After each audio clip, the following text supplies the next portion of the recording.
Si tu prépares les saucisses comme ça, tu perds toute la saveur. Tout le monde prépare parfois des saucisses, mais presque personne ne les fait vraiment bien.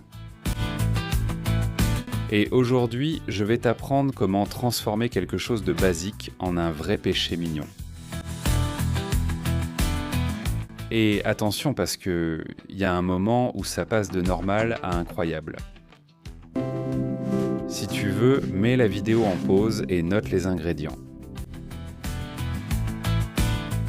La première chose à faire, c'est de préparer un peu les saucisses. Peu importe que ce soit des saucisses de Francfort ou des saucisses police fraîches. Il faut leur faire une petite entaille en diagonale. Oui, comme tu l'entends, en diagonale. Et ce n'est pas juste pour faire joli, ce n'est pas seulement pour que ça ait l'air plus beau. On fait ça pour que ce soit meilleur. Comme tu vois, on fait des entailles tous les 3 ou 4 cm en diagonale. Ce petit détail permet à la sauce de pénétrer plus profondément et ça change tout. Et la première étape sera comme pour tout le monde. Faire dorer les saucisses à feu moyen. Et oui, on les fait d'abord dorer à la manière traditionnelle pour qu'elles libèrent leur graisse et que cette coloration extérieure leur donne cette touche caractéristique. N'ajoute pas encore la sauce. Si tu la mets maintenant, c'est une erreur. C'est pourquoi pour l'instant, je ne la prépare pas. Ce que je fais par contre, c'est retourner les saucisses de temps en temps pour qu'elles dorent uniformément. Quelle saucisse vas-tu utiliser ? Type Francfort, saucisse bavaroise, saucisse fraîche, les blanches, les rouges. Chez moi, ce sont toujours les rouges qui ont eu le plus de succès. Mais le problème, c'est qu'elles sont un peu piquantes. Oui, si ce n'est pas doré, il n'y a pas de magie. Donc il va falloir continuer à cuire et penser à les retourner. Vous voyez ? En dessous, elles commencent déjà à avoir cet aspect si magique. Ici, ça sent déjà très bon. Si quelqu'un entre, il ne repartira plus.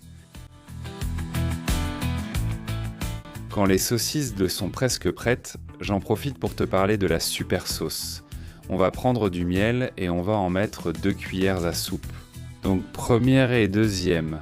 Je ne sais pas si ça vous arrive aussi, mais ça m'énerve vraiment quand le miel reste collé au pot. Ça m'énerve toujours de le salir. C'est pour ça bêtement que je rapproche tellement le pot du bol où je vais faire le mélange. Bien. C'est facile pour l'instant. 2 cuillères à soupe de miel. La même quantité, 2 cuillères à soupe. Mais dans ce cas, on va ajouter de la sauce soja. Oui, tu as bien entendu. Le sucré avec le salé. Une combinaison qui va te surprendre et te plaire tout autant. Mais il lui faut une touche pour que ça s'accorde parfaitement.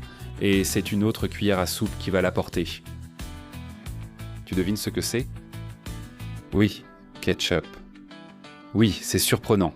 Mais une fois que tu y goûtes, tu te dis « Pourquoi n'y ai-je pas pensé avant ?» Tu ajoutes aussi un petit filet d'eau.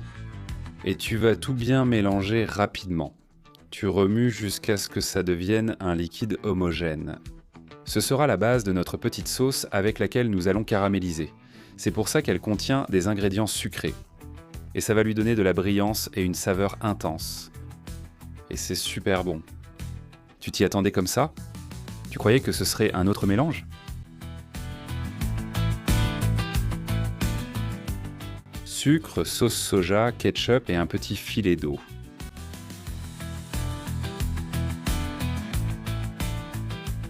En 1 minute, tu arrives à ce qu'il n'y ait plus aucun grumeau.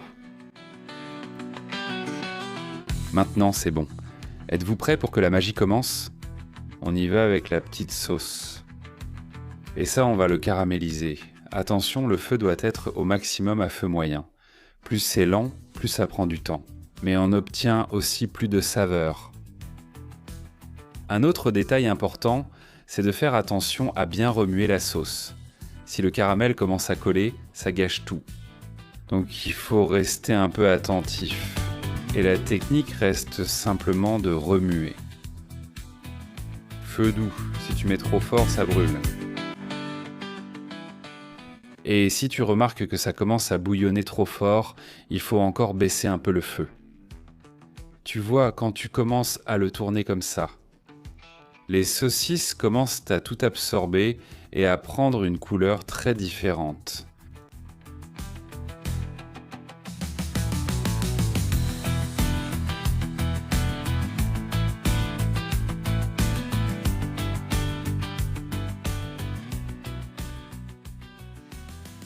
C'est ici que beaucoup de gens gâchent tout.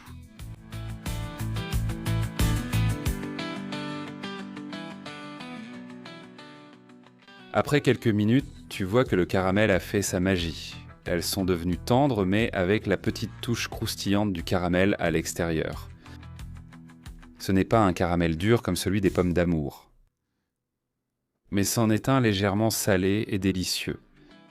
Texture collante, c'est le but, ni avant ni après.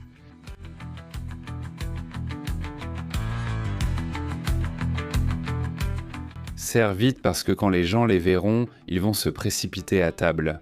Regarde le petit plat qu'on a préparé en à peine 10 minutes.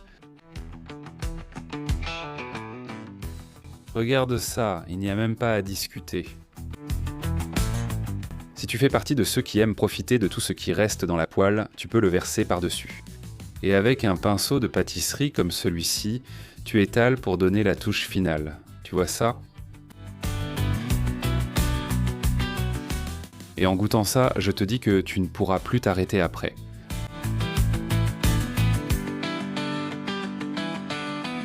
Ce n'est pas normal, c'est dangereux. C'est addictif. Si tu te demandais si ça marche sur un hot dog, regarde comme ça brille. Un hot dog ultra. Ensuite, garnis-le avec plus de choses si tu veux. Mais cette saucisse va lui donner une saveur exceptionnelle. Et maintenant, dis-moi la vérité. Tu les ferais plus sucrés ou plus salés ? Et si tu n'étais pas abonné, maintenant je pense que tu devrais l'être.